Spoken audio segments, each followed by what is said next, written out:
From that area? Okay, it is 6:30. I am calling to order the regular meeting of the Board of Directors of Joshua Basin Water District for Wednesday, June 7th. And would you please rise and join Ann in the Pledge of Allegiance? Ready to begin. I pledge allegiance to the flag of the United States of America and to the republic for which it stands, one nation, under God, indivisible, with liberty and justice for all. Thank you. Determination of quorum, Mr. Sauer. Madam President, all 5 directors are here. You have a quorum. Thank you. Item number 4 is approval of the agenda. Do I have a motion to approve the agenda? Second. All in favor? Aye. Aye. Anyone opposed? Seeing none, it is approved. Public comment. Oh, I'm sorry, Bob. Can you hear me okay, more or less? I guess not. Members of the public may address the board at this time with regard to matters within the board's jurisdiction that are not listed on the agenda. State law prohibits the board of directors from discussing and taking action on items not included on the agenda. Members of the public will have the opportunity for public comment on any item listed on the agenda when it is addressed on the agenda. Please limit your comments to 3 minutes or less. Is there any public comment? Seeing none, we will move on to item number 6, the consent calendar. Items on the consent calendar are considered routine in nature and will be adopted in total by one action of the Board of Directors unless any board member or any individual or organization interested in one or more consent calendar items wishes to be heard. And the consent calendar are the draft minutes of the May 18th, 2017 special meeting of the Board of Directors. Do I have a motion? A board member wishes to be heard. Yes, sir. Item 14, I'm recommending a correction to put an I next to Tom Flowen's name for the vote. Okay. Yeah, I thought you seconded it. Okay, with that correction, you're going to make a motion? Page 6. Sure. And do I have a second? Second. All in favor? Aye. Anyone opposed? Seeing none, it passes. We will move on to item number 7. Karen Tracy to report on the May 9th, 2017 Citizens Advisory Committee meeting. Welcome, Karen. Thank you. May 9th, we convened the Citizens Advisory Committee as well as those ratepayers from the community who had previously been on the tours. The CAC is a big advocate of the tours and informing all of the ratepayers of what is going on in the district. You're seeing pictures that were taken that night. We had a good turnout, and you'll see my scrawling when we got back together after dividing into groups of 4 and addressing 4 different issues. We came back together and discussed those issues. I'm going to begin with the aquifer. And what we had to say about the aquifer. What would happen if Joshua Basin did not continue to use prudent opportunity and continue finance buying water? We addressed each of the issues with respect to economic, health and safety, and lifestyle or community, how that would revolve through all of that. For the most part, in the aquifer, we came to a consensus that we are not sustainably managing our aquifer. We're taking out more than we're putting in, period. That needs to be addressed and resolved. For the most part, that would create a huge lifestyle issue if we ran out of water, obviously. The next issue, the staff. What would happen if Joshua Basin did not maintain competitive pay for staff? Principally, this would be an economic impact.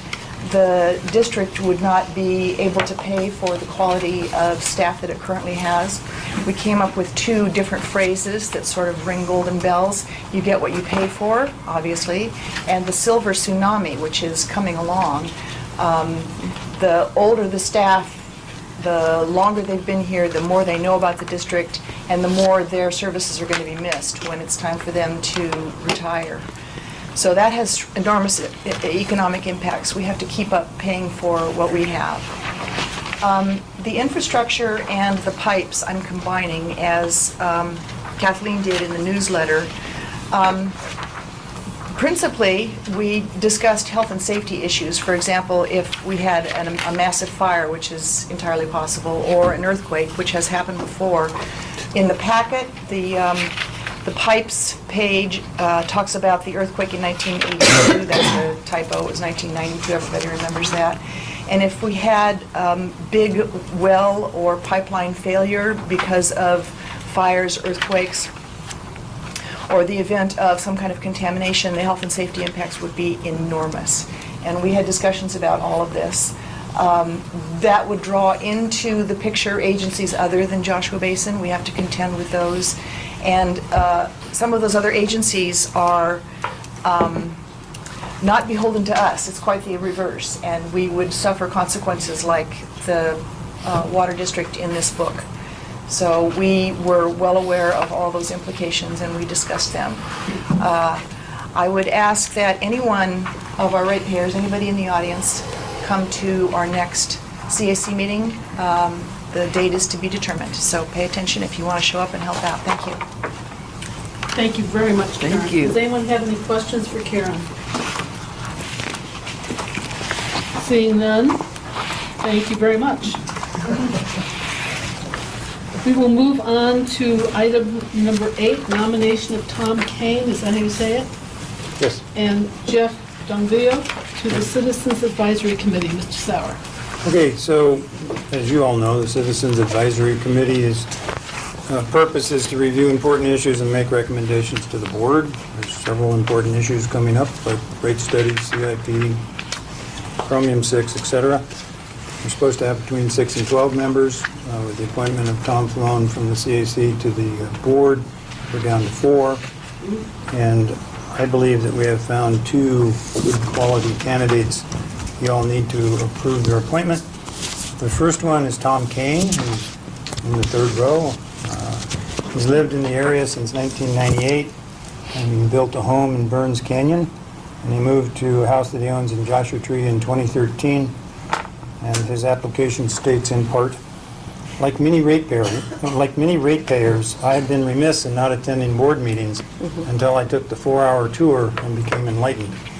I very much appreciated the honest and straightforward way the facts and figures were presented, and determined to get involved to whatever degree necessary to make a difference.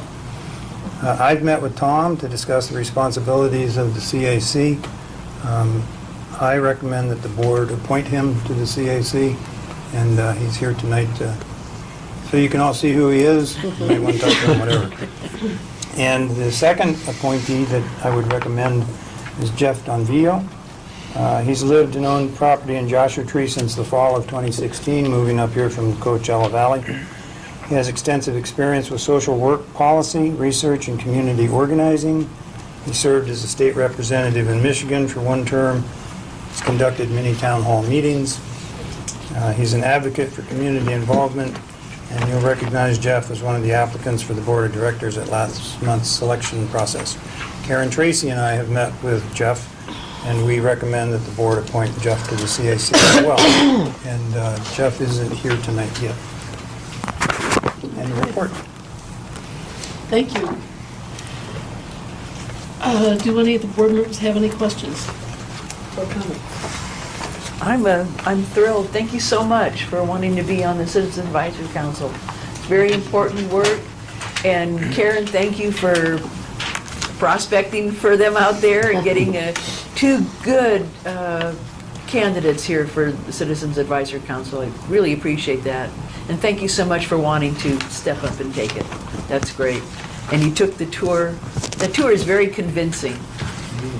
You really get to see a portion of what it takes to bring water to the people in Joshua Tree.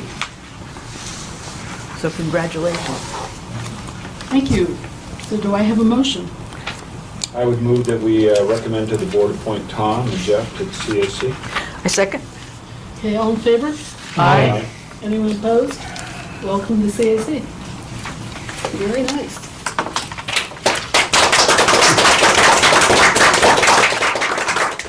I started on the CAC. I loved it. It was a really interesting place to learn a lot about water.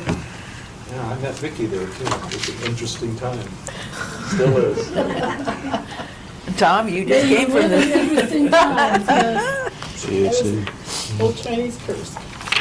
Okay, item number 9, public hearing to consider the water availability, which is also known as standby charges for fiscal year 17-18. And you want to do the report first, and then we'll look at the Yeah. resolution? Sure, thank you.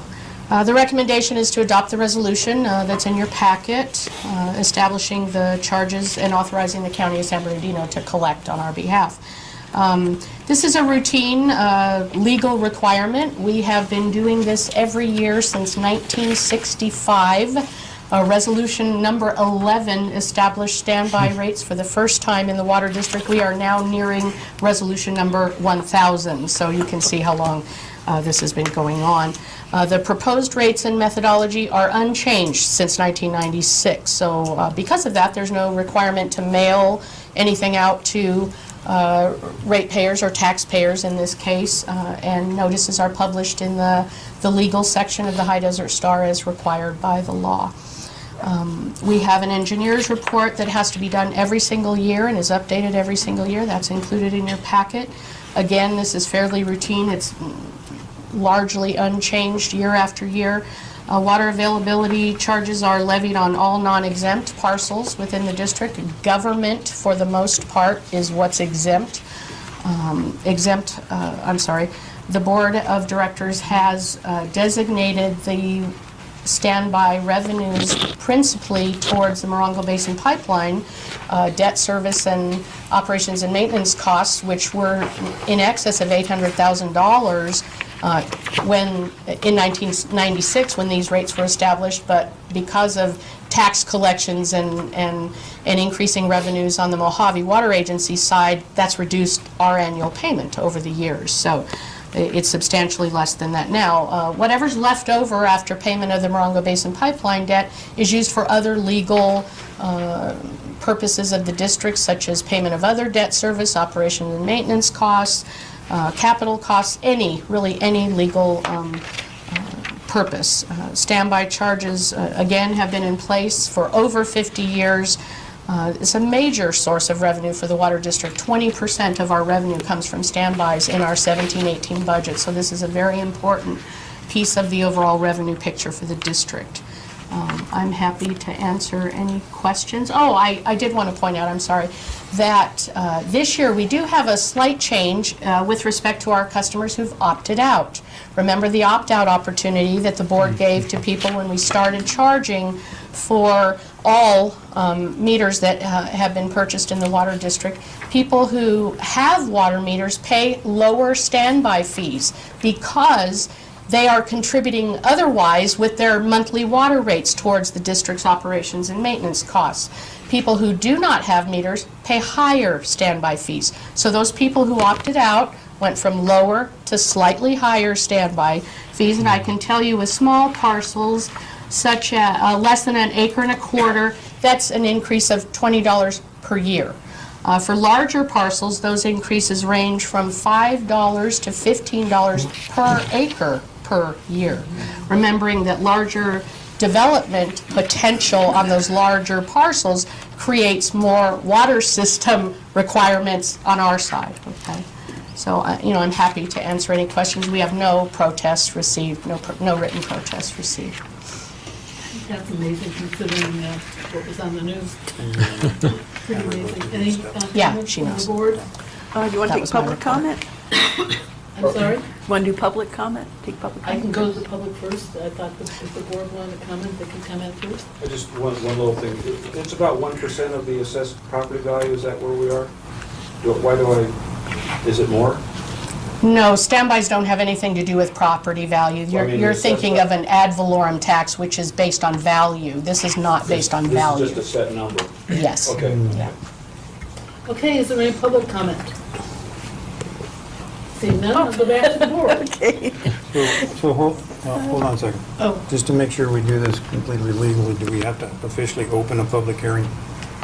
You should say that and receive your public comments. doesn't say that. Okay, so I'm opening the public hearing, and is there any public comment? Seeing none, I will close the public hearing, and I will open it for board comment. We'll start with you, Director Unger. Okay. Yeah, and it's funny, almost every time all the water districts do their standby charge reports, people always somehow think it's a rate increase. I don't know how that misperception ever got there, but it's always is there. What is the dollar range? I know there, nowhere ever in the report is there like a dollar range. You said it can be from like $5. I know mine is like $30. No, that was the increase as a The result of increase. the opt-out. So if you're smaller parcels, you are paying in the range of $20 to $30 and perhaps as much as $60 for a parcel less than 1 1/4 acres. So all of your parcels in town are paying $20, $30, $50, or $60 per parcel, okay?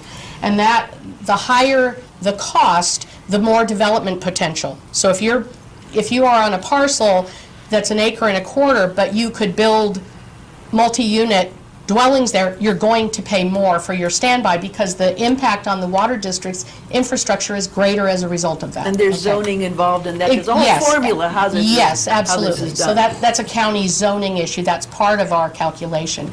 Then people with larger parcels are paying roughly those amounts, although I believe the highest per acre charge is $30. And then for types of zoning where there are parcels that are hundreds of acres, the higher the acreage, and it's a cumulative rate, sort of like our tiered water rate structure. So maybe the first 40 acres is, $20 an acre, then the next 40 is $10 an acre, et cetera, and the lowest per acre charge is $1. So they go from, higher to lower, so the tiers go in opposite of our rate structure. The more you use, the higher the rate.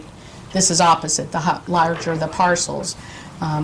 So, I mean, they can be thousands of dollars for, very large parcels. We have a parcel here in the water districts that's an entire section, 640 acres. So, Okay. there are large parcels in the district, and these charges can go anywhere from $20 a year up to many thousands of dollars. So if we were going to ever think that we needed to change the standby fees, raise them, we would have to change the formula. Yes. And it's a very complex Very process to complex. do that. Includes going out to the ratepayers and a very controversial, and complex issue, and that's why essentially since 1996 we've let them sit. Prop 218 came into play Right. after these rates were established in 1996. Okay. So as long as we Oh, don't yeah. change our rates or methodology, then we can continue year after year. And they do, it does generate, a lot of income from that. And how much longer are we paying on the pipeline debt? 2022? I know it's coming up, okay. And then, this will certainly be coming up, we're talking about the budget tonight, that for preventive maintenance programs, our reservoirs, only 45,000, goes to that, pumping plant repair and maintenance, 100,000, recharge maintenance and repair, 25,000, that. Yes, we do have, our biggest expense is the power to pump the water, to move it around. I mean, that's the biggest expense. And if there's ever any way to, bring that cost down, I mean, hopefully we'll ever be able to look into something like that. But I just don't know why always, every time this comes up for every water district, there's a perception that they're raising rates. Well, interestingly, the public notice that I personally write every year and gets published in the paper as written always includes the language that there is no change in the rates or methodology proposed. I think it's And that underlined it's in remained here. unchanged for years.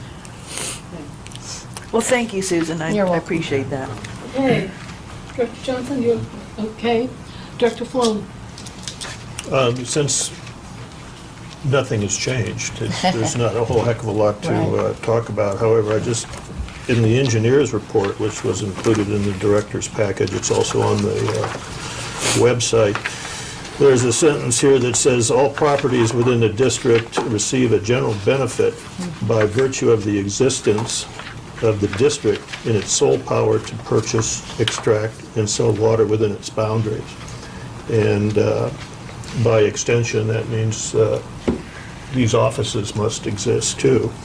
And when it comes later on, when potential issues occur over rate increases that may occur depending on the rate study, when we have an engineer here that makes a statement that all properties in the district receive a general benefit, I think it's an important thing to have in here. He puts it in here twice, I think, and I like that. Yeah. Thank you. Director Hunt? Yeah, I just have an observation from the engineer's report that I think is really interesting that I wasn't fully aware of, and that's that how much foresight our predecessors had in this community, given that it was 1960 when they, voters approved inclusion Right. in the formation of the Mojave Water Agency. Yep. And then in 1991, the voters, together with those of other nearby districts, approved a bond issue to finance the construction of the pipeline. And then in 2014, more recently, the district completed design, property acquisition, and construction of a delivery pipeline and recharge basin. So we would not be sitting here today with the ability to recharge our aquifer if not for folks beginning in 1960 having the foresight to see that that day would come. So anyway, I just found that really interesting. In fact, in my humble opinion, Kathleen, that might even be website worthy if it's not already, on the website. So, That was even before the formation of the water district. wow. That was approved. Yeah. So imagine the public relations campaign that took. You Right. didn't have, your water, at least this water district, to deliver that kind of message, and High Desert hadn't been formed by that time either. So what year was this done originally? 1960 is when we voted to be included In the Mojave Water in the Mojave Agency. Water Agency, and the same year that, 29 Palms said no. Yeah, yeah. Interesting. Yeah. Okay, with that, do I have a motion to approve the proposed changes to the, that's not the budget, sorry. Water availability, do I have a motion on water availability charges? Oh, yeah. You have to adopt the resolution. Yeah, on the resolution.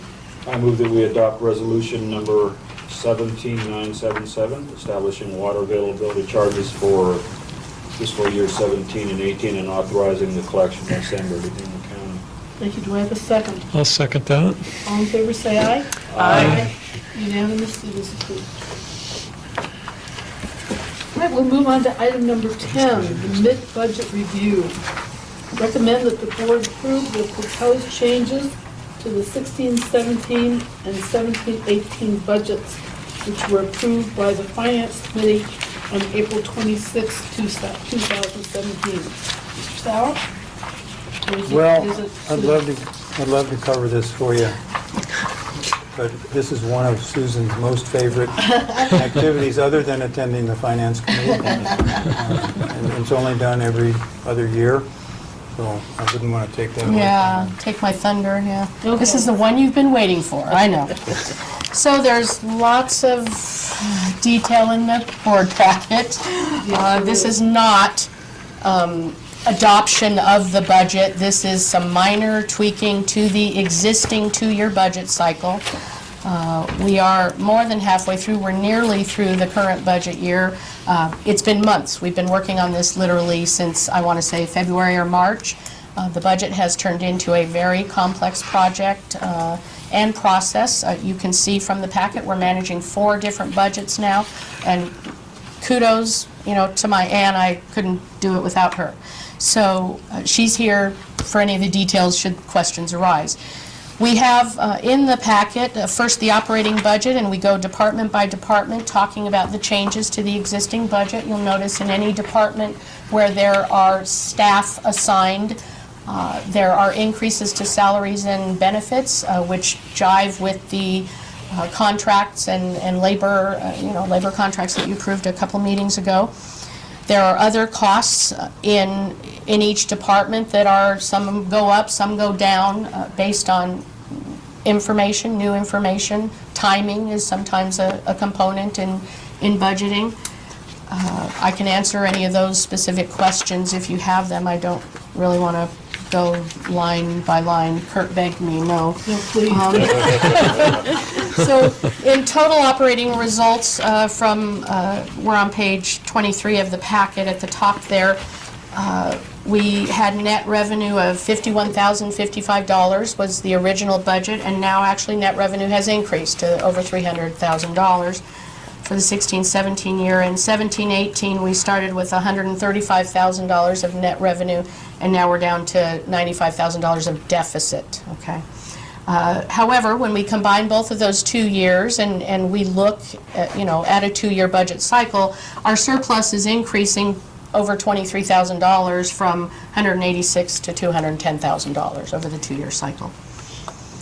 Any questions on operating maybe before we move on? I have a question. Did this go to the CAC? Did they see this, or are we the first? I don't know. Okay. Okay. Any questions before she goes on? No. See any from the public? Seeing none, go ahead. Okay. Next is our capital budget, and that really identifies those sorts of infrastructure, for the most part, projects that staff really believes are essential at this time. Priorities, are changing constantly. Timing is changing, as I talked about, things that, we were going to do this year and we're pushing to next year and vice versa. We can talk about any of those projects, and Randy and Kurt are here to do so. They know much more about that than I. However, or I should say, we have a deficit in our capital budget, so we don't have enough money coming either from net revenue in our operating budget that then becomes, revenue into our capital budget, and we have a deficit. We had a deficit to start with, and now we have an even greater deficit. So $291,000 deficit is where we were in 17-18, and now that's a $159,000 deficit. 17-18 was a $73,000 deficit, now a nearly $700,000 deficit. So you could talk about those projects. You should be able to easily see where that money comes from in your packet, and that's a significant deviation from where we were. Staff recommends that we fund these essential projects from our reserves, since there isn't enough money to do so. Any questions about capital? This is more of just a comment, see if I'm on track, but Yeah. this was about a 20% reduction or 23% somewhere, and that's all hand in hand with our conservation levels and production and the revenues. Approximately, I'm just rounding up. Are we talking about operating? Is that what? Operating and then actual budget numbers. So when we come out with the deficit, that's basically where our deficit's coming from. Well, back to operating, we have a surplus, we're projecting a surplus this year of over $300,000. Next year, And that's because we didn't do Right. some operational activities Right. that were in the budget. revenues are down. They're about 20%? I mean, not so much this year, because we're past that. Okay. We're past that, Is it about 20? It was $250,000, Okay.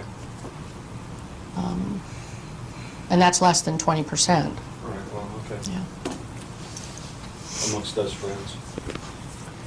I'm sorry? No, Okay. Okay, any questions about capital, the individual projects, or any of that? Where were the projects listed? Capital is back on, that budget starts on page 32. So that's all the detail. We're just now going through the words. So that number really changes in 17, 18, so go to the two far right columns. And where those numbers differ is where the changes are.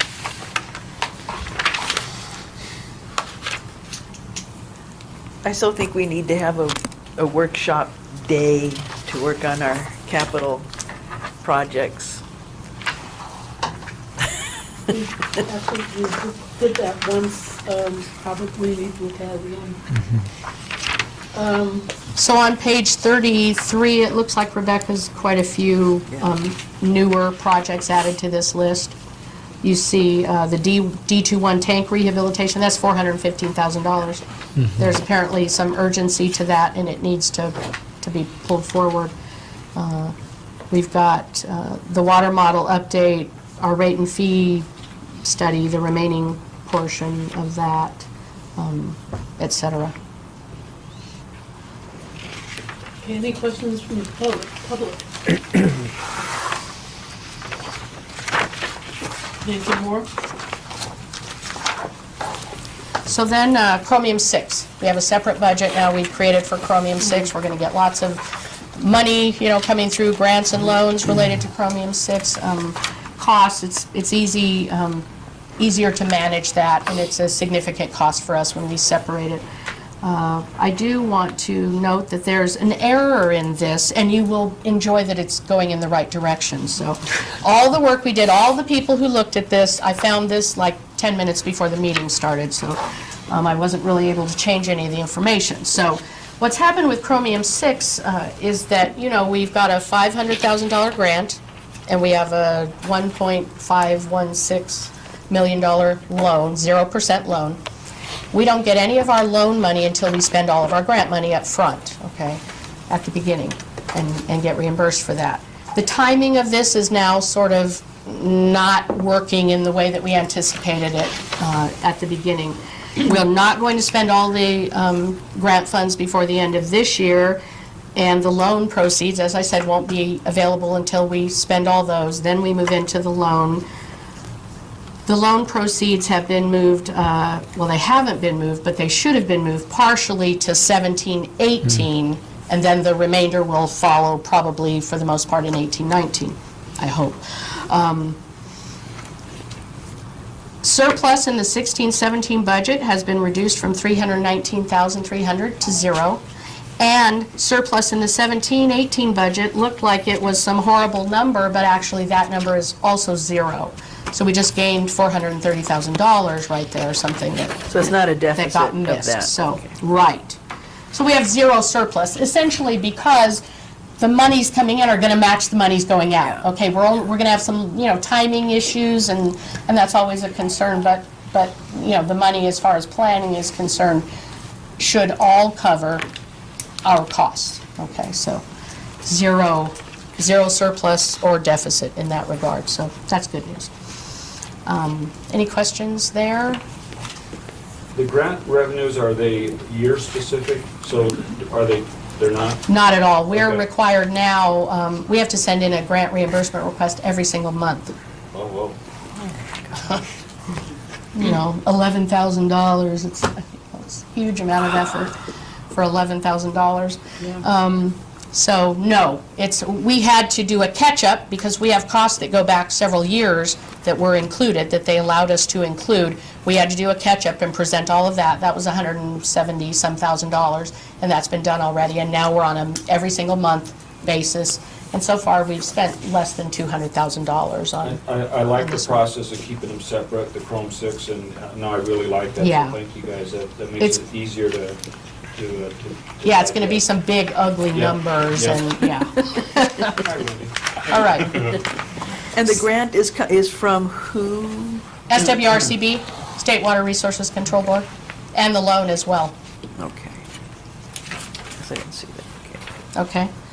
Last, we have our unfunded budget. So the unfunded budget are those projects that we've identified really as being necessary but not urgent, not in the same arena, if you will, the same urgency as those items in our capital budget. For the most part, this is our CIP, our unfunded capital improvement plan that the board adopted a year or more ago, which still has no funding whatsoever.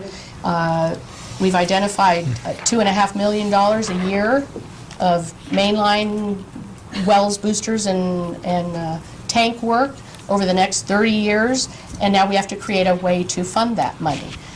fund that work, I should say. So that is a totally unfunded budget, and we will be bringing those items forward into the rate study to figure out a way to fund those into the future. So we've got some $3 million in 16-17 and $3.4 million in 17-18 in the unfunded budget. So in total, between all of our budgets, operating, capital, Chromium 6, and unfunded budget, we've got unfunded costs of $6.1 million in 16-17. I'm sorry, no, that's total, the 2 years. 2 years combined, $6.1 million. It was the original budget, and now it's $7 million unfunded, okay? So of that, a majority of it is that CIP money, okay? Is those unfunded capital projects in the CIP. Okay. And then you zero out that Chrome 6 budget. Yes, right. That's why it's not the 7, if you're looking on page 24, we showed the very last line, total unfunded costs increased from 6.1 million to 7.4. It's actually 7,026,000 now. Because we're taking out, You're talking about not the table. because we're, the table. But the table above, remember, the column far to the right, the third number, $430,000 deficit is now 0. So that changes that bottom column, and our unfunded is 7 million and not 7.4. So operating in good shape, really good shape. Capital budget and Chromium and unfunded not. Not so good. I think Kurt may have found $40,000, so we're Take moving in the right direction. Well, I just found 430. Okay, so this is so complex, I am going to suggest that we pull it from our agenda and give it to the Finance Committee to look at. Oh, you guys haven't had it yet? No, we've seen parts of this. yeah, But I think they need to look at this and bring it back to the board because it's more complex than we'll probably be able to go through tonight without having all of you go sound asleep on us.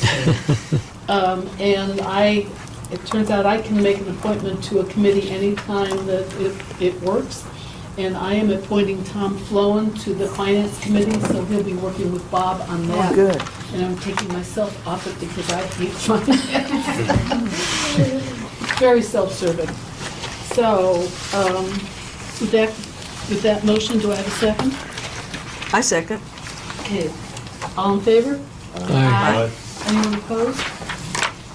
Seeing none, it will go to the Finance Committee for your next meeting, and then the Finance Committee can bring it back to the board, and we will talk about it then with some input from people who've actually looked at this in detail, which I think is really, Yeah. really important. Yeah. That's a lot of money.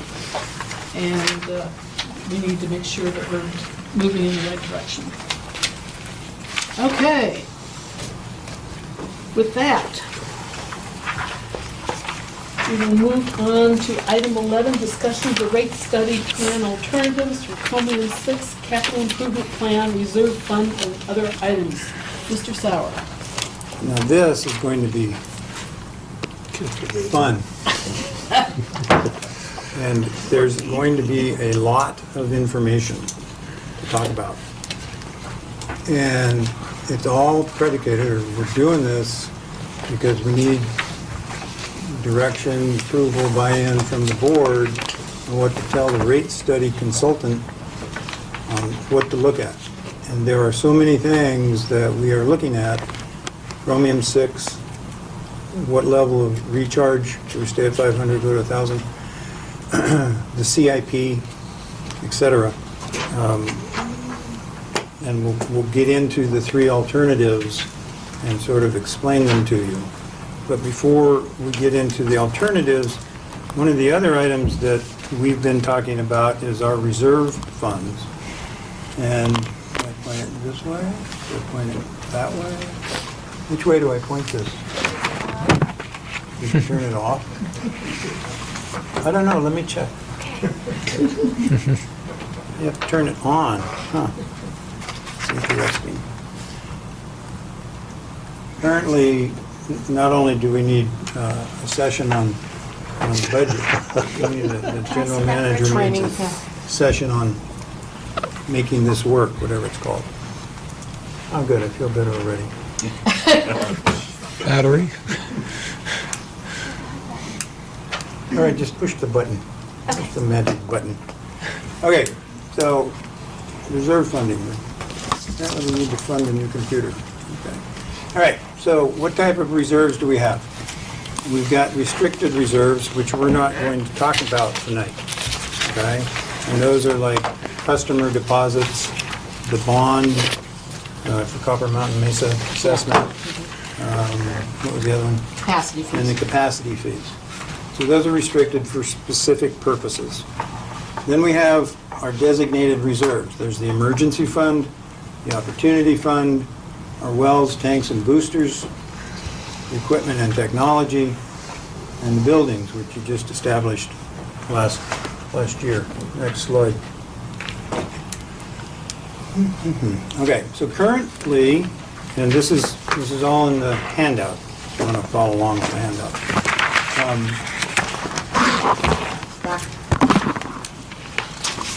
Okay, so currently there's $1 million in the emergency reserve fund, there's $2 million in the opportunity reserve fund, and each year, we don't add to those. That's our target figure, okay? The well boosters and tanks, there's currently $404,000 in there, and each year, we add about 104, it gets adjusted for inflation. Yeah. So this year, we would add 104,000, and that's already in the budget. Equipment and technology, $375,000, we would add 108,000. And the building has 51,000, and we'd add another 26,000. So currently, we have 3.8 million in those funds. 3 million of that is for emergencies and opportunity, and so we sort of hold on to those. We use the opportunity fund, for example, when we recharge twice in 1 year, and we moved from the fall to the spring to save like 7%. We took the money out of the opportunity fund and we're putting it back in each year. Next slide. Is that thing working? I fixed it. Okay, thank you. All right, so our other reserves needed. We think that the board needs to consider adding a couple of other reserves. The meter reserve fund, our meters are at end of life. They're 15-year lifespan. I don't know how lifespan for an inanimate object, but anyway. Service life. And they're 18 years old. Now, we've done some studies just on like 140 meters over the last 3 years.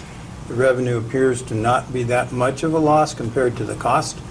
But over the next 5 years, as you'll see as we get into this, we're going to suggest that the board consider putting $400,000 into that reserve fund so that we can start replacing meters. And then every year, we've got about $50,000 worth of reports and studies that some years it's more, some years it's a little less, but it averages out to 50. And the main lines, wells and boosters tanks are the only assets that are identified in the capital improvement plan. And the repair and replacement would be funded via the CIP in the rate study, which we'll get to in a minute. If you fund the full 2.5 million, there wouldn't be a need to continue to add to the existing reserve funds. So we're suggesting a meter replacement of 400,000 per year and reports and studies of 50,000. And so the wells, boosters, and tanks, notice we're putting 104,000 in there. If we fund, in the alternatives, if we fund the CIP in total, then we wouldn't need to take 104,000 out of our revenues and put it in this reserve fund, because otherwise we'd be double dipping, so to speak. The equipment and technology, we're currently putting 108,000 in there. We've done an assessment of all of our equipment and our technology and the SCADA system that's 30 years old. And we're going to recommend 182,000 annually. The buildings, in order to properly plan using Aqua, JPIA estimates of building value and building replacement, if we needed to expand this building or expand the shop in 10 years, we need to be putting $32,000 into a reserve account, and then meter replacements and reports of studies. So that would be going from $238,000 annually going into the existing funds to $664,000, primarily because meters have never been planned or budgeted for. Okay. So that's what I just said. So we're recommending the current rate study incorporate an additional $426,000 in reserve funds. Again, for the meters primarily. And we also recommend, and this doesn't, you don't need to do a rate study to do this, we feel our emergency fund of $1 million and our opportunity fund of $2 million should be reversed. And that $2 million should be in the emergency fund, because when the earthquake comes, and you know, is it important to do that? We think so. Is it really going to affect anything when we have the earthquake? No, because we're going to take everything that isn't a non-restricted and use it towards getting the water back to the customer. Okay, so that's the alternatives for the reserves funding. Now, there's the rate study process and some of our recommendations for your consideration. So we are providing data to the rate consultant. He will develop a long-term financial plan based on 5 years of projected rates. The results will be fine-tuned as we go through this process with meetings with the CAC and the board and us frequently talking to Alex. And these scenarios that we're talking about tonight are the first of these iterations. We've already provided them some information, but now we need to give them alternatives on some of these big cost items. So, this isn't in your packet. So if you take the time to turn to best management practice scenario, and that's, I named it. You may not think it's best management practice, but I thought I'd call it that. Okay, this chart has a lot of information in it, and Susan and I, Susan developed it, and then Susan had to educate me to interpret it. So it's complex. We're going to go through it slowly. This is the scenario where we would fund everything that we think needs to be done and start adequately collecting revenues. So the first assumption, top left, is that we know that we're going to be using the $1.5 million chromium-6 interest-free loan, and we have to pay it back over 4 or 5 years. 5. So the Chrome-6 planning loan column shows that in order to pay it back over 5 years, we need $303,000 a year in order to meet that new obligation. Okay? If we go with the full capital improvement plan funding of $2.5 million, the second column is the CIP funding, and it's $2.5 million. Now, the next alternative will have a phased-in approach. The full reserve funding is the $451,000. No, 426. There's 426 in the first year, 438, 451. So it's going to go up at the inflation rate? Yes. Okay. So then, the discussion, the alternative about are we going to, in recharge, are we going to stay at 500 acre-feet? Or are we going to go to 1,000 acre-feet? Or are we going to go higher? This scenario forecasts the additional 500 acre-feet. So instead of 500 acre-feet a year, we do 1,000 acre-feet a year. And that additional recharge cost starts at $292,000 based on a 7% rate increase by the Mojave Water Agency. Each year it goes up. And then the full grant for Chromium-6 construction We just received some preliminary information. We're going to have to change this, okay? So in this scenario, I was making the assumption that we would be able to cover chromium-6 construction, not annual operation and maintenance, but the construction of these potential 5 treatment facilities by getting $10 million in loans and grants from the state. The initial draft preliminary, somewhat probable costs are somewhere between 15 and 22 million for these 5 treatment plants, if you assume that the state maintains the MCL level of 10 parts per billion. If it goes to 20 or 30, then at 30, 3 of our wells don't need any treatment, right? So this scenario assumes that there wouldn't be any costs to the district to construct these 5 well treatment facilities. So that's why it's a 0 column. The next alternative has a different one. So if you did everything, the rate consultant would come up with a rate study based on also, operation, Regular. the regular stuff, including the operation and maintenance of the treatment facilities going forward, which could be 300,000 to 500,000, or in one scenario, $1 million, and would bring back a finding, a recommendation to the board to cover that 1, 2, 3, 4, 5, 15, 16, 17 million dollars in increased costs over the next five years. Okay? Any questions on this scenario?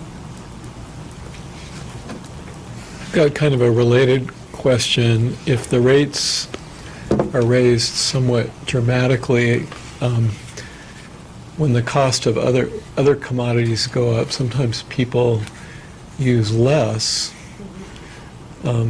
because it's so costly. So how do we factor that potential eventuality in? Susan can answer that. It was factored in the last one. Yeah, we always build in a factor for that because you're absolutely right. I think last time it was a 10%.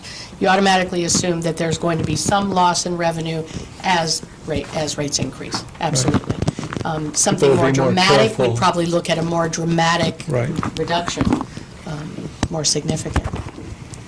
And then in the last rate study, we did not take into account conservation mandates. You'll see later in the staff report, that general manager's report, that we're still at about 20% conservation. So even if there weren't all these new costs, the rate study is going to indicate that you need the increased revenues to do the regular operations. There's some 20% down in your consumption, your rates are going to go up. Okay. That $3 million a year, $3.5 million a year, it's 55% of our current annual operating costs. It's more than that. 5.5 is our current budget. Yeah, so 3.5, 5.5. So in this scenario, 60%. the plus. rates are going up, not 6%, not 10%, and this doesn't include the chromium. So, I'm telling you, Yeah. rates are going up significantly if we do all this stuff, okay?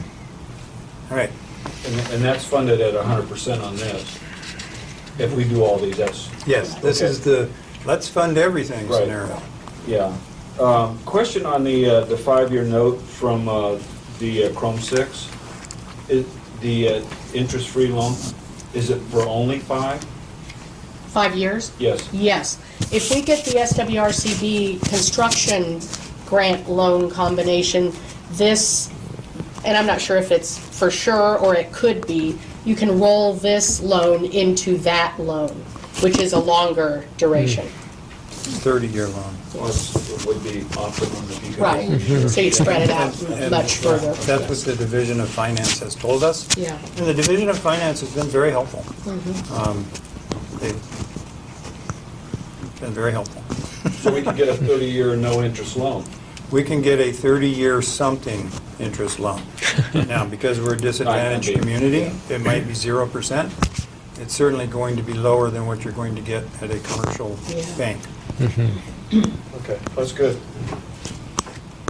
Sort of. When you As good talk as it can about- be, yeah. When you talk about rates, are we talking about monthly basic fees could be raised? That complicated standby fee? Not standbys. So those, we would never be looking at We're raising looking only at water rates. at water rates, not looking at upping the basic monthly charge, the fixed Oh, cost. those are water rates. Yeah. All of it. It's the basic monthly fee. Everything's on the table. Plus the water Basic monthly consumption. fee, water consumption. You could also simply identify how much money do we need on for the CIP, just like High Desert does. There's like an $8 a month charge. There's basic monthly fee, there's how much water you use, and there's an $8 a month Yeah. fee. Capital component or something. Yeah, Yeah. for their capital replacement program, and they use a good portion of that money to replace their pipeline, which they've been doing for 20 years. Well, they've been replacing pipeline for 20 years. So, that answers your question? So we would be looking at all those Sure. mechanisms, okay.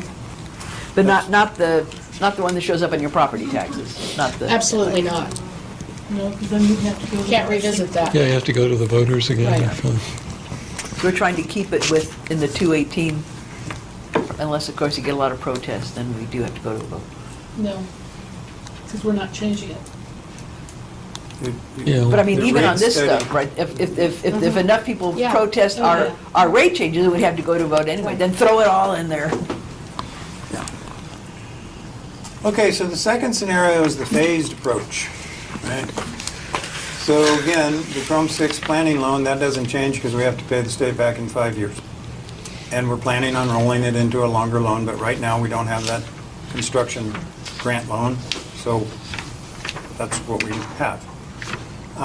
The CIP funding, we started $1 million, and we go up each year, so that at the end of 5 years, you're funding the entire CIP. Okay? The additional reserves is full reserve funding. If you don't want to put that much money into the reserve, we don't put that much money into the reserve. But we're giving the rate consultant something to start with, so that he can come back to the board and the CAC and the community and say, if you're going to do this, this is what your rates need to be, okay? The additional recharge, instead of going from 500 to 1,000, we phase it in. We go for an additional 250 in the first year, up to 500 in the last year. And the Chrome 6 loan stays at 0, which we will be reworking. All right, so that's, phase it in over 5 years. Either here's your rates, or it's not going to be as much in the first year, but it's going to be more in the 5th year, okay? And this one is with the Chrome 6 construction loan, and 4 o'clock information that I received. Yeah. We're gonna have to rework this. So, this is basically the first scenario.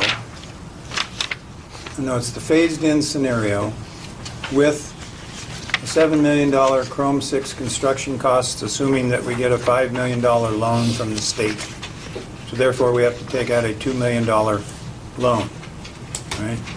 So the Chromium 6 construction loan column is about $95,000 a year, based on a $2 million loan.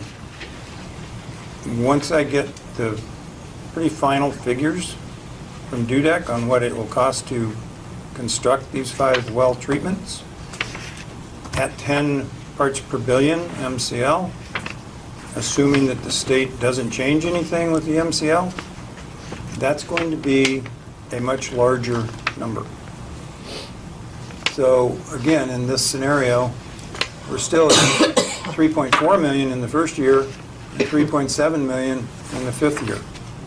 And so those are the three kind of alternatives that we want the board to think about, and however you want to handle it, but soon, like in the next 2 to 3 weeks. We'll give something to the rate consultant so that he can start working. A lot of moving parts. So Chrome 6 treatment technology is probably the biggest moving part. The consultant will start developing the financial plan. We'll have a kickoff meeting with the board and the CAC. We'll do more analysis, more board and CAC meetings. Repeat. I'm trying to think of that phrase, something I repeat. And finally, the board is going to recommend proposed rates for the public hearing. We'll have a public hearing following the 218 procedures, and the board will adopt the new rates. From that. So that's the scary picture. And we can answer any questions, hear from the public, make some recommendations, listen to Susan. Okay, thank you. I would say that the only thing that, we're not really needing you to approve this. I think what we're trying to do is keep you informed here. Let you tell us if there are any things, any of these assumptions that absolutely not, we're not going to consider. Keep in mind, this, as Kurt said, there's a lot of moving parts here. This is extremely dynamic, and we have conversations and change things on the fly. I've worked with this rate consultant for over 10 years now, so he and I have a good, relationship, and it's fairly easy to see very quickly, this isn't going to work, or, oh my gosh, that's going to mean, 80% rate increases, things like that. I mean, so a lot of moving parts will change as we go along, but we sort of just wanted something to get him started with, a little bit of guidance. And if there are things in here that you are, vehemently opposed to, then I'd like to know that. We don't want to waste time with that. But other than that, it's a starting point, and that's all that I'll say. There will be many more, iterations before we're done with this. So.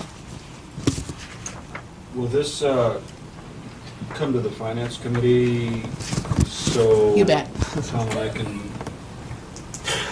I was going to suggest that it probably should go to the finance committee before we look at it, because you're going to want to look at the details, and, some of us will go sound asleep, so. right. And I think it's really important because this is a lot of money. But the other thing is, you've got to keep taking care of your infrastructure, or you're going to find yourself in a world of hurt when your pipes start to fail and you can't get water to your customers. So I don't think we have a choice in not doing anything, but we have to look at how we can afford to do it. Seeing all those deficits in the 2-year budget, I mean, it's not good. I will say to your question, Director Johnson, that I anticipated more challenges in this rate study, and I asked the consultant to include additional meetings in the budget. So we have several more meetings that he's available within the existing budget to come and meet, whether it's with the committee or the CAC or whatever. I want to say it's maybe 5 meetings that we have. So, and I think last time he was here for 3 different meetings. So. And I'd just like to say that Alex Handler, who's the one who's been doing this for the last 10 years, is incredibly competent. I've worked with him since I've been on the board, which is 8 years, and he really does know his stuff, and he understands our district. So he's doing the best he can for us, but we do have to give him some guidance. I believe Gil's even used him as an expert witness I like Alex. in a rate study case. So yes, highly regarded. Yes, very highly regarded. Any comments from the board? And thank the CAC, because you're talking to people and getting, ratepayer feedback. It's really important. And Any comments from the public? Dr. Tracy? I've also worked with Alex the last rate study go-around. I like working with him a lot. He's reliable and he explains things in terms that those of us in the public can grasp. I want to ask about the kickoff meeting with the board and the CAC. Do we have a minimum time frame for that? It No hasn't been idea. set yet. I'll just plan on it coming up. It's a minimum of a month away, if not 2 even. Yeah, okay. I got the time frame, thanks. Okay, I think yes, Steve. I apologize for not reviewing these figures before, so I could make a phone call here. On your page of how much reserves does JBWD have, you've got a column of figures that adds up to 3.831 million. 3 pages later, under current and recommended, you have the identical numbers, absolutely identical, but you call it 5.618 million. They cannot both be true. Thank you. where were you, Steve? I'm sorry.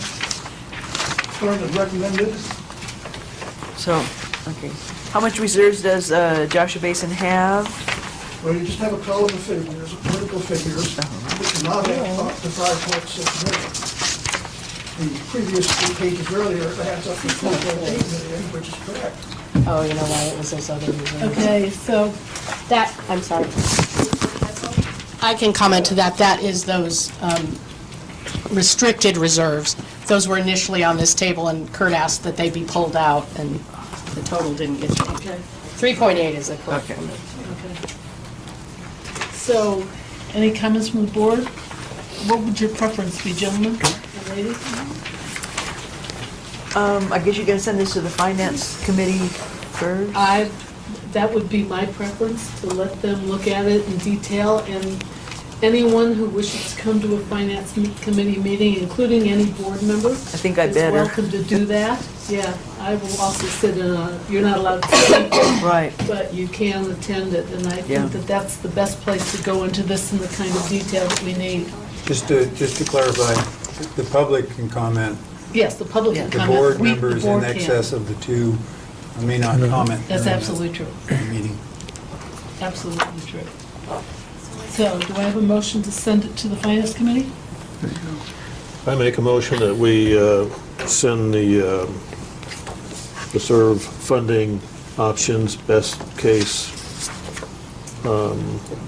Rate study alternative. The rate study stuff. rates to the Finance Committee as soon as possible, but not too soon.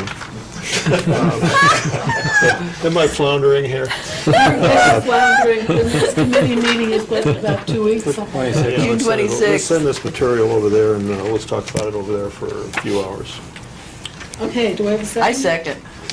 All in favor? Aye. Anyone opposed? And if you're on the finance committee, you cannot be opposed. So it will be Director Johnson and Director Flowen who will be looking at this, and the rest of us will be sitting in, getting educated. Perfect. I can't even pronounce it. I don't know if I can educate. I'm saying I have difficulty pronouncing it, let alone, I think we're all going to have a lot of work to do here. Cool. It's worth it, though. Okay, we will go on to standing committee reports, and we'll start with the finance committee. Do you have anything? No, but it looks like we've got an exciting meeting coming Boy, up you June sure do. 26th, so everyone please come. 9 a.m. And Water Resources and Operations has not met, but we will be meeting in June. Legislative and Public Information, Ms. Ravitch. Yes, we had a meeting this morning, and with in lightning speed, we went through many things. I'll just highlight a few of them. Farmers Market, June booth theme, we're doing outreach on our aquifer, why we're recharging, what is an aquifer. We have many people who still don't get it.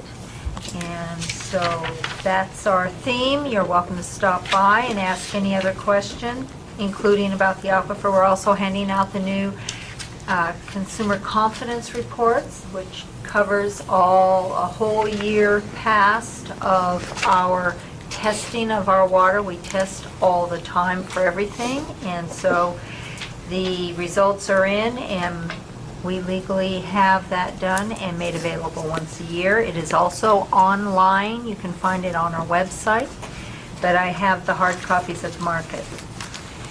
The Water Education Day Festival was an exciting 400 8th graders in gale force winds, and we will resume this event next year.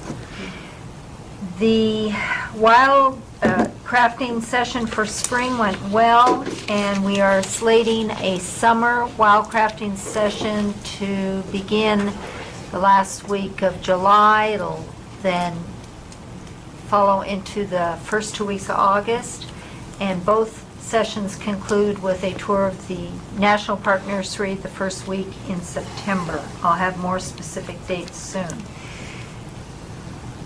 July 11th at 6 p.m., as Dr. Tracy mentioned, is our next public welcome CAC meeting.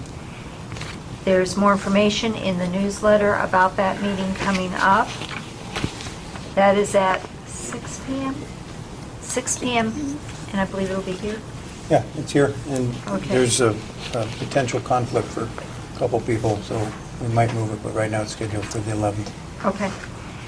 And lastly, the next Legislative and Public Information Committee meeting will be May 3rd at 9:30 a.m. Not May 3rd, I mean Probably July. July. It's our first Wednesday in July, which is right before the 4th, isn't it? Yeah, we'll have to It look. says the The fifth. 5th. Tuesday. 4th is Tuesday, so it'll be the 5th. Fifth. We'll still have it? Yes, Okay. wouldn't All miss right. it. Thank you very Thank much. you. Thanks, Kathleen. Karen, do you want to do anything about the CAC? Announce your next meeting? CAC meets regularly every 2 months. It's not a big time commitment. If we have any ratepayers interested, you can show up at our next meeting. The time will be announced. Was on the 11th. It might be changed. We're always looking for ratepayers who are interested to join us. July, sometime. July 11th. Thank you. All right, moving on to item number 13, District General Counsel Report. Mr. Cunita. Yeah, Madam Chairman, I can give you an update on the Chromium-6 litigation. If you recall, last time we met, we talked about the May 5th order that came out of that trial. I think I may have told you that isn't final till it's a notice of entry, a judgment is filed. That happened, let me slow down. On May 5th, the order came down. It's just an informal order. It was formalized on May 31st. And on June 1, the notice of entry of formal judgment was entered. Why is that a magical date, June 1? Because that starts the 60-day time frame within which the Attorney General can decide whether or not to file an appeal to the Appellate Court of California. Okay, that was June 1. In that same date, June 1, the judge issued his preemptory writ of mandate, this formal order. And I want to read it to you. I think it won't take me that long, but this is the final order of the judge, the trial judge. And he's talking to the state. This is his order. I thought I had it in front of me. Let me dig it out. Here it is. And I'll just read it. It is hereby ordered that the respondent shall immediately take all necessary actions to cause the withdrawal of the maximum. What I'm going to read to you now is his order to the State Water Resources Control Board. I'll start again, anew.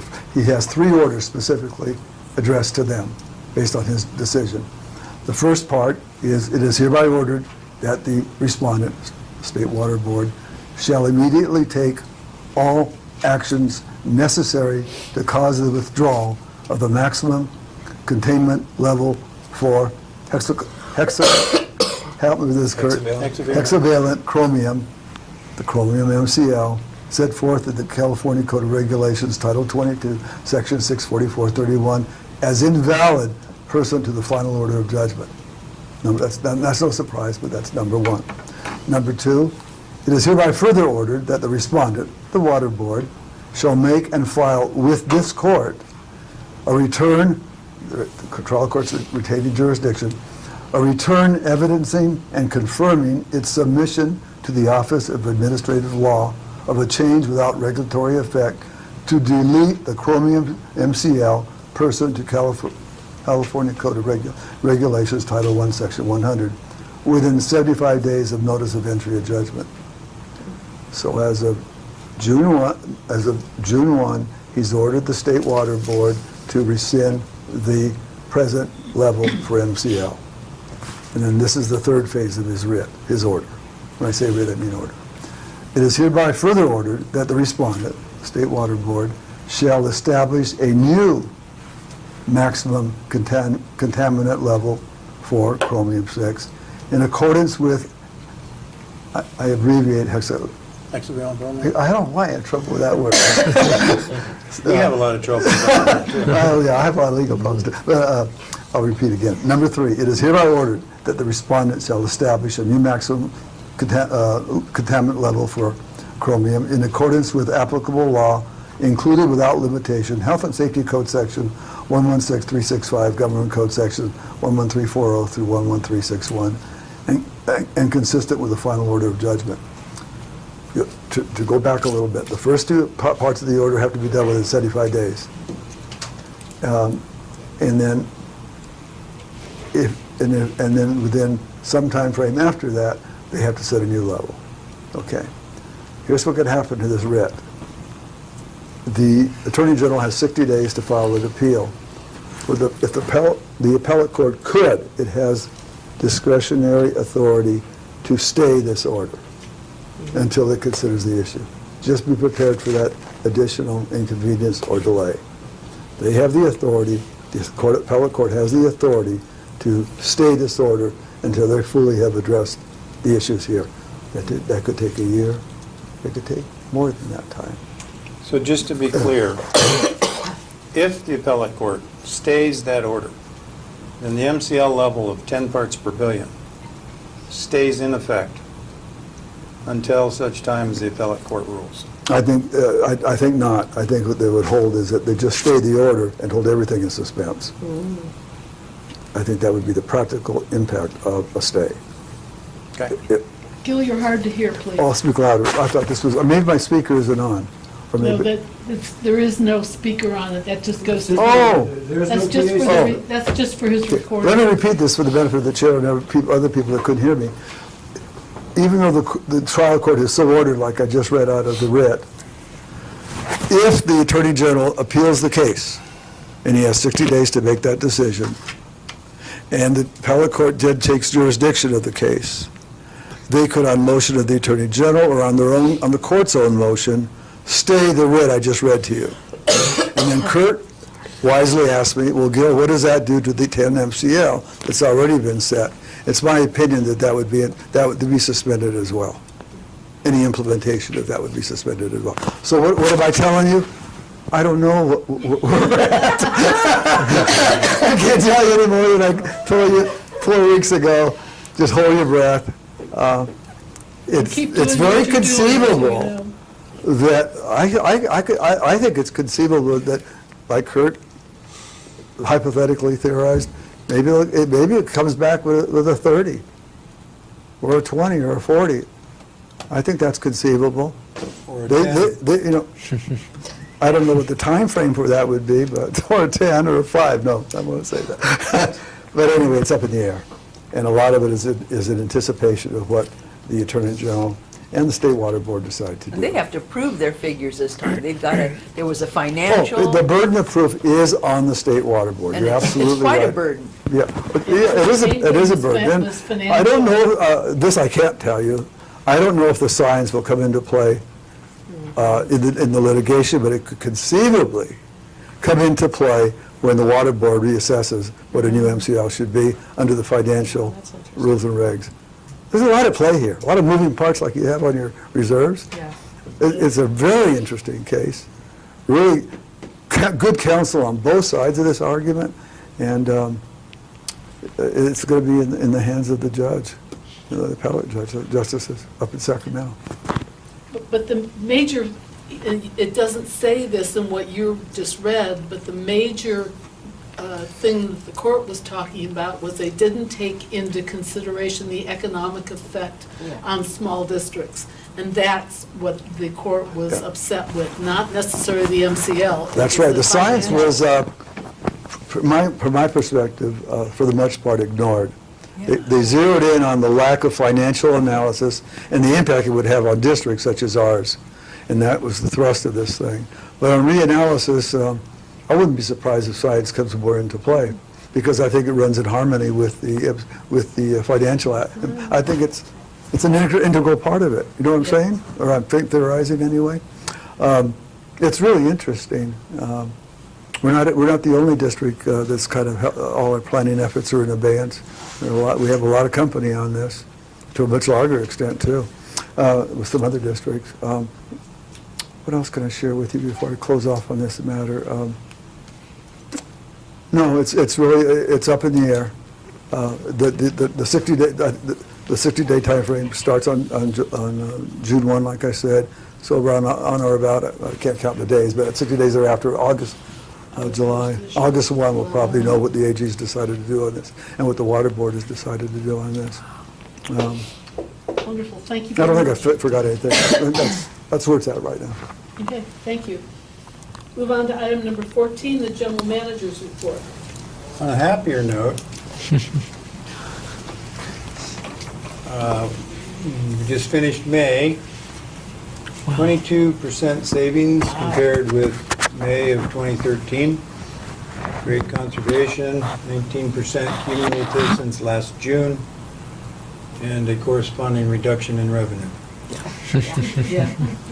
Right? Okay, so the next item I have, and I'll get this one, is a Chrome 6 update.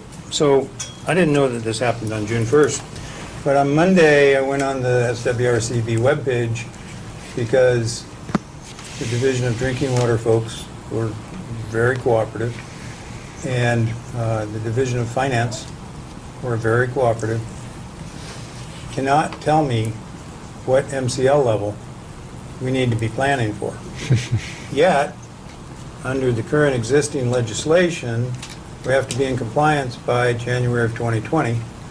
So we are continuing with our stannous chloride pilot study. We've gotten some initial information back. We've had a meeting this week.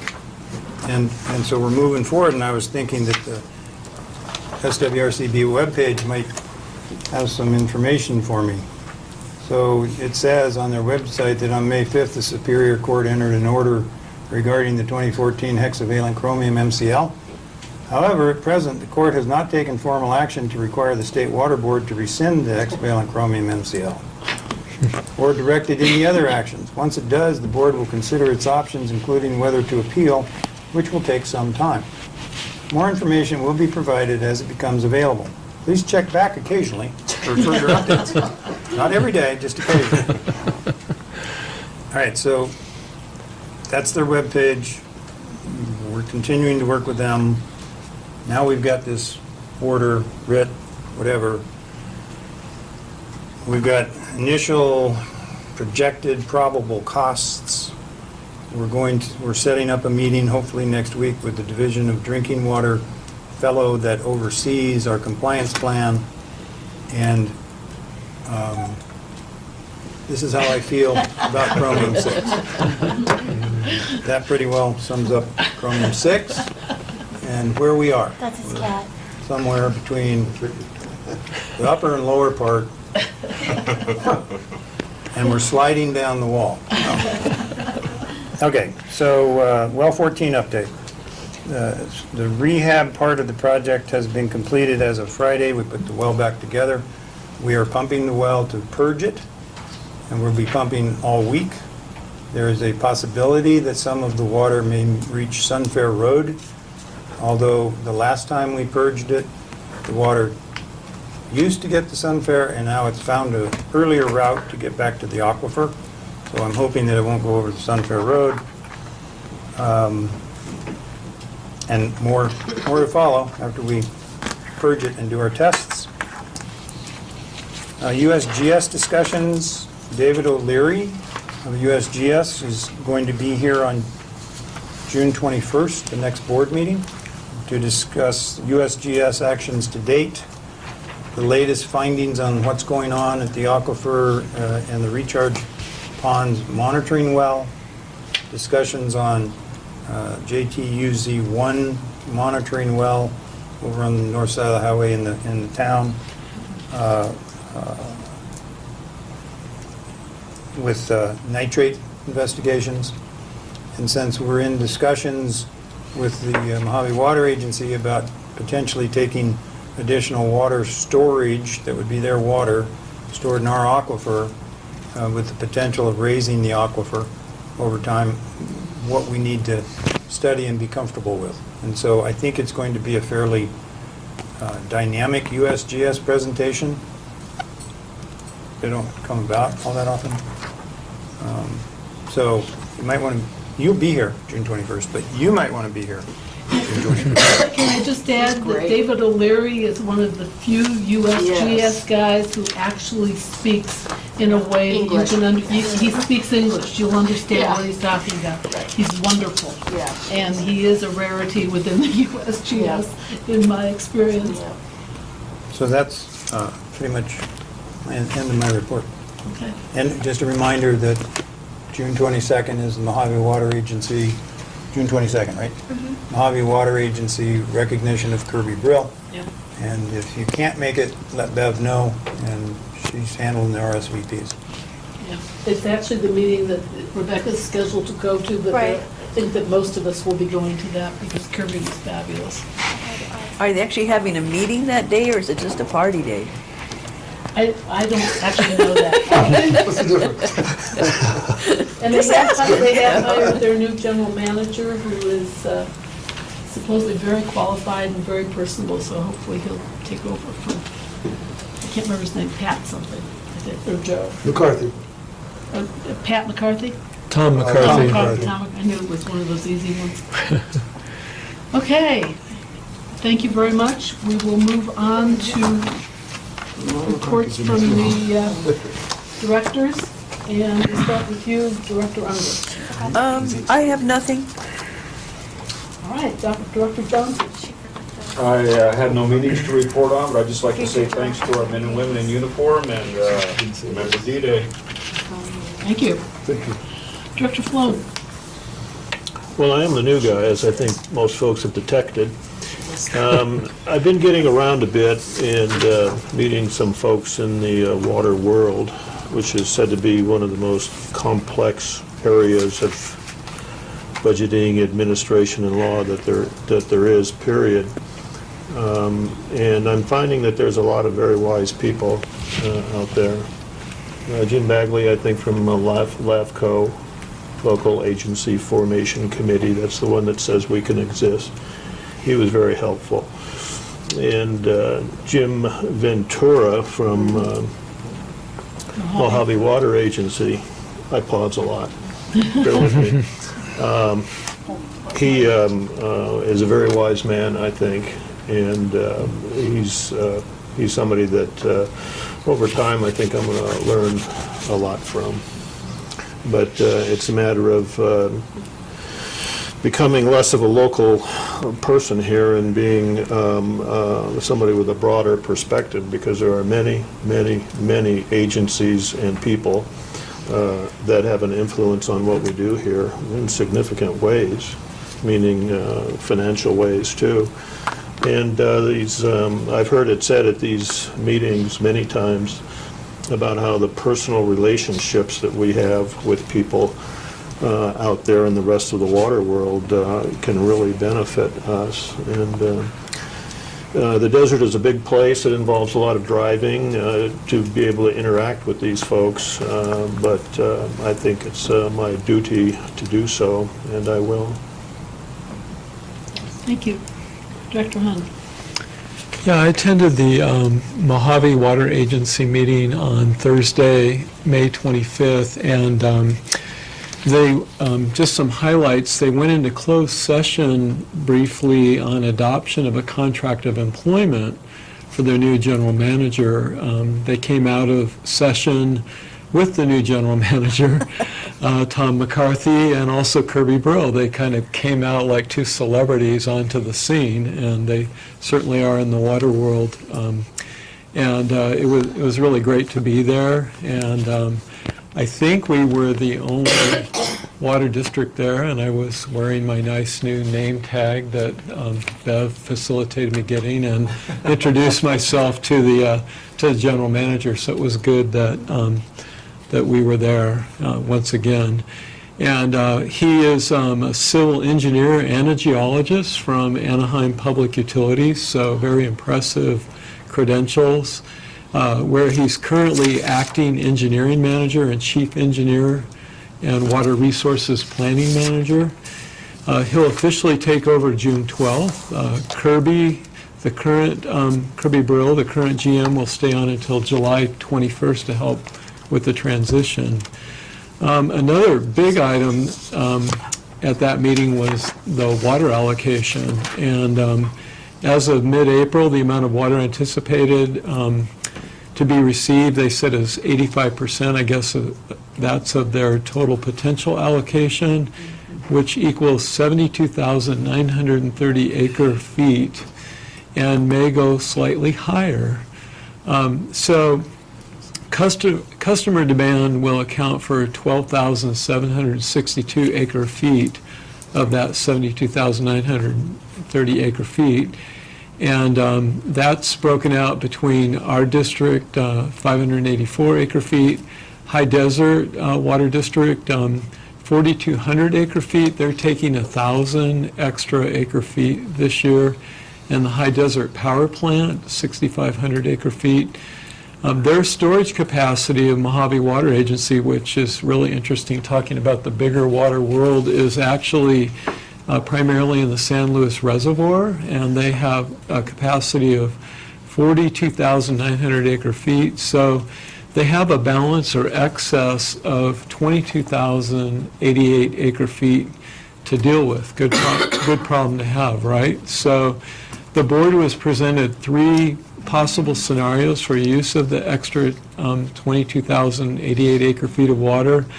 They included different combinations of selling and local banking, and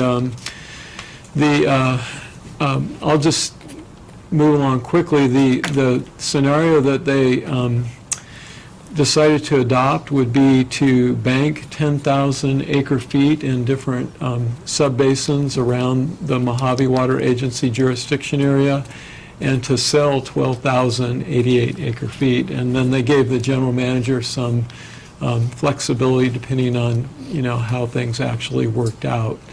So there was a fairly lively discussion about water sales versus banking, particularly for the Mojave Water Agency, because they usually have everything pretty dialed in by the time of the meeting through their subcommittee work, and there's usually very little discussion.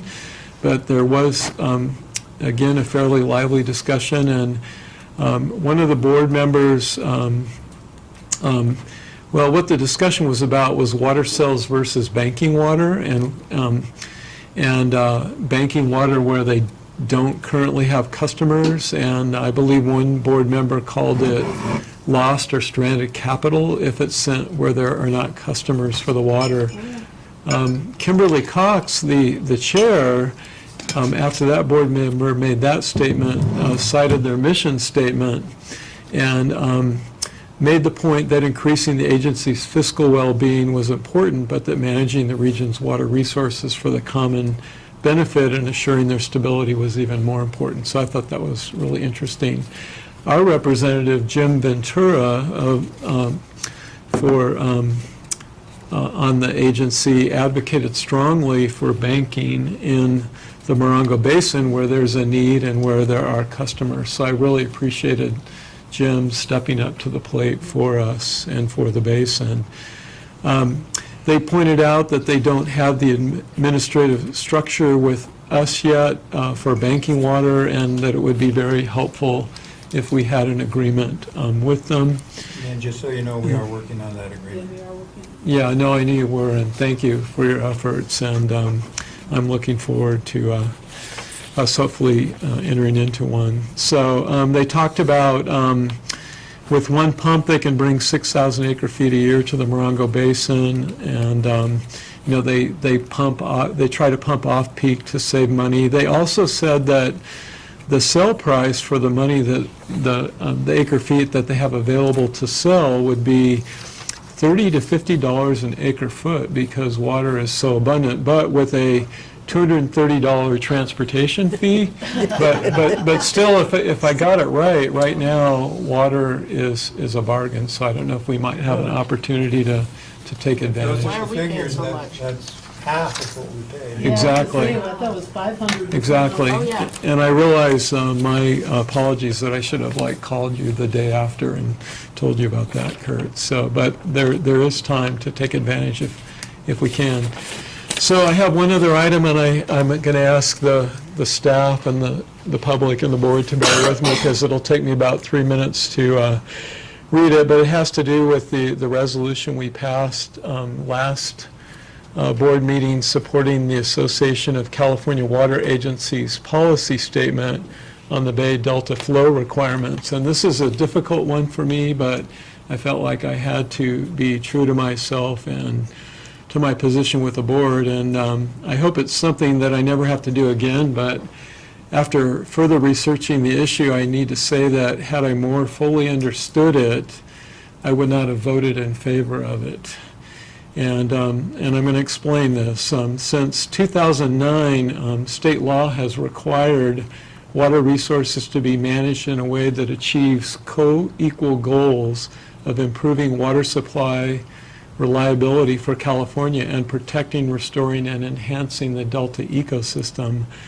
The Aqua policy statement says in part, the one that we endorse, the unimpaired flow approach of the Water Resources Board undercuts and threatens the potential of co-equal goals. After studying the issue, I believe the Water Board's in-stream flow objectives of 30 to 50% unimpaired flow, meaning 30 to 50% of the natural flow that would occur if there were no diversions, advances the co-equal goal of protecting, restoring, and enhancing the Delta ecosystem, and it takes into account the other goal of improving water supply reliability.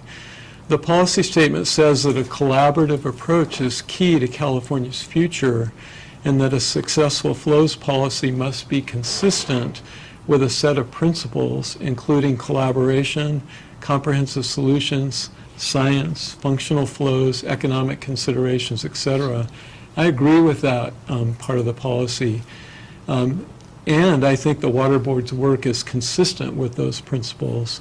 For example, the board has worked collaboratively with UC Davis Delta Solutions Group, the California Department of Fish and Wildlife, the National Marine Fisheries Service, the U.S. Fish and Wildlife Service, and others to help ensure that the best available science is used in developing their recommendations. What's also not clear in the policy statement is that the Water Board is charged with setting minimum flow requirements for Delta tributaries, and in so doing, they are required to balance environmental requirements with human uses of water. Their adherence to striking this balance is reflected in their recommendation. The average of 40% unimpaired flow that they're recommending is 20% below the 60% level recommended by fisheries scientists. Taking into account the 20% average unimpaired flow that already occurs, the board's recommendation represents a total increase of 20% over the current baseline. Without sufficient unimpaired flow, many of our public trust resources could be lost including economically important steelhead and salmon runs and other fish. But it's not just aquatic species that are at risk. In the southwestern United States, 75 to 80% of terrestrial wildlife species utilize riparian areas, and 50% of these could not exist without them. 50% of terrestrial wildlife species. It's understandable why Aqua is so concerned about future availability, but I think we must give equal consideration to public trust resources. I certainly don't want to live in a world without them, and I don't think we have to. There are conservation technologies and practices yet to be employed that can help us meet our water needs without sacrificing the public trust. Thanks for your indulgence. Okay, thank you. And I guess more on to me. I would like to propose that the board, when I came on the board, we were not required, but we were strongly urged to do education. There are Leadership Academy courses on finance, governance, and I can't remember what the other one is, but the Special District Leadership Academy is now putting all of that into one weekend. The next one is in Napa from July 9th to the 12th. And I know we can't send everyone to that, but I think that we really need to look at having board members attend that, because you can get yourself really tied up if you don't understand what your roles and responsibilities as a board member are, and you don't understand the finances, you don't understand the governance. I strongly urge that we think very seriously about this and that people consider going. There were 3 of them this year. La Jolla, San Luis Obispo, and Napa. So I'm sure they will be next year as well. So we don't have to send everybody at once, but it's well worth doing, and it's really good for the board to have that kind of education for board members.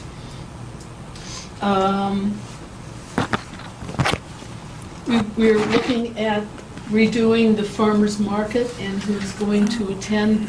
Bev is now keeping that record. I just want to make it quite clear that if you say you will be there on a certain day and you cannot, that it's your responsibility as a board member to find a substitute. It's not Bev, and it's not me, and it's not Kathleen that gets to do that. And she has a little banner that goes up that says there will be a board member there so that the public can ask questions for the hour from 10 to 11. So you need to make a note of when you said you were going to be there, and if you can't be there, find somebody to take your place. Do we have a schedule written up? Not yet, I haven't gotten emails. I don't know, have you gotten information? Just 2 of you. We probably haven't all sent her information of when we're available. I've sent mine, and have you sent, just, if you haven't done it, I'm not going to ask you to tell me that. But just get your information to Bev so that she can make a schedule. And the last thing is I attended the Technical Advisory Committee for the Mojave Water Agency, and the Department of Water Resources is looking at indoor use right now is 55 gallons per capita per day. They're looking at lowering that to 46 gallons per capita per day. My question to them was, does this mean that water agencies like us have to go to budget-based rates where you would actually know that? And the answer that came back was, no, you don't have to, but we're strongly urging it. So I just, we need to start thinking about that. And then the other one, you're going to love this, Mr. Sauer.